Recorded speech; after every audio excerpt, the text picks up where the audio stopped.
এই যে আমি যে কয়েকটা নাম বললাম, এই কয়েকটা ছবি ছাড়া যদি কেউ বলতে পারে যে আমার ছবি সুপার হিট হয়েছে, সুপার ব্যবসা করছি, আমি ইন্ডাস্ট্রি ছেড়ে চলে যাব। চ্যালেঞ্জ আমার সামনে এসে যদি বলতে পারে। আমার জানা মতে 2-3 বছরে প্রিয়তমা খুব ভালো গেছে, বিকজ অল্প বাজেটের ছবি। তারা হয়তো 2-3 কোটি তারা প্রফিট করছে আমার মনে হয়। হ্যাঁ, হইতে পারে, এটা হতে পারে। কিল হিম এটাও অল্প বাজেটের ছবি, এটাও মোটামুটি লাভজনক ছবি। তারপরে হাওয়া, হ্যাঁ হাওয়ার আগে বলে না, সুরঙ্গ না, আর কি মানে এই আমার ঠিক সময় এর ভিতরে এই কয়েকটা ছবি ছাড়া যদি, এই যে আমি যে কয়েকটা নাম বললাম, এই কয়েকটা ছবি ছাড়া যদি কেউ বলতে পারে যে আমার ছবি সুপার হিট হয়েছে, সুপার ব্যবসা করছি, আমি ইন্ডাস্ট্রি ছেড়ে চলে যাব। চ্যালেঞ্জ আমার সামনে এসে যদি বলতে পারে। কারণ সিনেপ্লেক্সে 1 মাস হাউসফুলও যদি যায়, সর্বোচ্চ প্রত্যেকটা সিনেপ্লেক্স মানে 15-16টা সিনেপ্লেক্সে ডবল করে শো যদি চলে, তাও 1 মাসে 1 কোটি টাকা শেয়ার পাবে না। আর সেইখানে ছবি যদি 7 কোটি 8 কোটি টাকার বাজেট হয়, পোস্টে আছেন। এখন আমরা সুপার হিট বানাই ইউটিউবে, ফেসবুকে। আর ভাই ফেসবুকে আর ইউটিউবে এখন সিনেমাটা চলে গেছে, সত্য তথ্যটা কেউ পাচ্ছে না।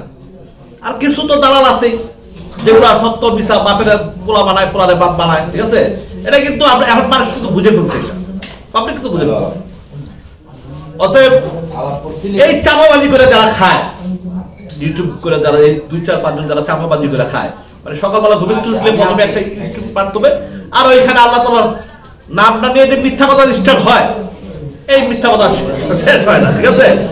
তো তাদের জীবনটা আমি চিন্তা করি, তাদের শিক্ষা, তাদের চলা, তাদের ফ্যামিলি মিথ্যা, এই যে মিথ্যা দিয়ে যে স্টার্টটা করে, এটা খুব দুঃখ লাগে। তাহলে আপনি পরিশ্রম করে কিন্তু খাইতে পারে। যে তোমরা কতগুলো ইউটিউবরা কত সুন্দর করে সাক্ষাৎকার নিতেছো, তোমরা সবকিছু করতেছো, তোমাদের একটা সুন্দর একটা, হ্যাঁ তোমরা তো আমি দেখি না তোমাদের এই এতগুলো প্রায় 10-12টা আছে, কাউকে ঘরে বসে আমি কাউকে ইউটিউব করতে দেখি।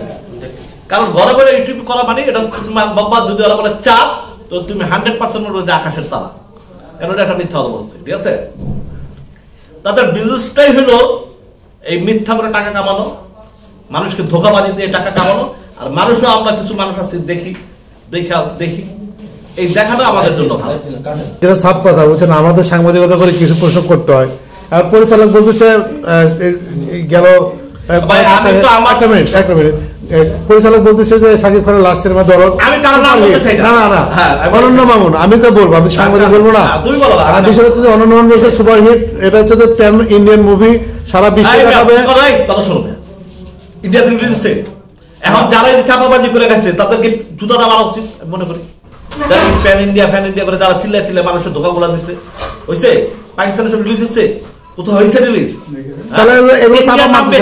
খাইলো, ইন্ডিয়ার নাম বেঁচে যে কতগুলো খাইলো, তাদের শাস্তি দাও। কিন্তু বিষয়টা সেও তো এফডিসির লোক, চাপা মারতেছে, আপনারা কোনো বিচার করেন? আর কেন ভাই, সে তো চাপা মেরা যদি তার ছবিটা সে পিক উড়াইতে পারে ইউটিউব আর ফেসবুকে, উঠাক না, সমস্যা কি আছে? তার মানে বলতে চাচ্ছেন আমরা চাপা মারি সিনেমা চালাম?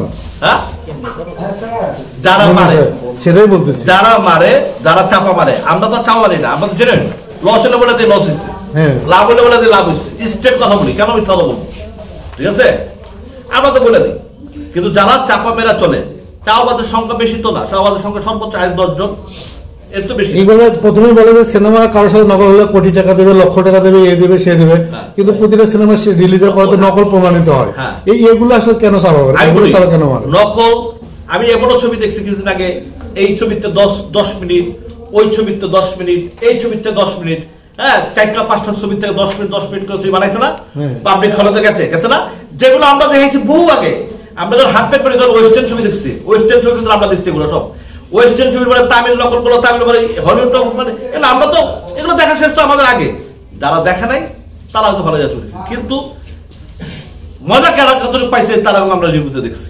মানে যে সিনেমা আসে এটা হচ্ছে কিছু ছাড়া রিভিউ আমরা দেখছি। না ভাই এগুলো কেন করেন? যে সিনেমা যখন মুক্তি পায় তারা কেমন করেন এটা পৃথিবীর শ্রেষ্ঠ সিনেমা এই সেই, কিন্তু দিন শেষে ওই পরিচালক তো পথে বসে।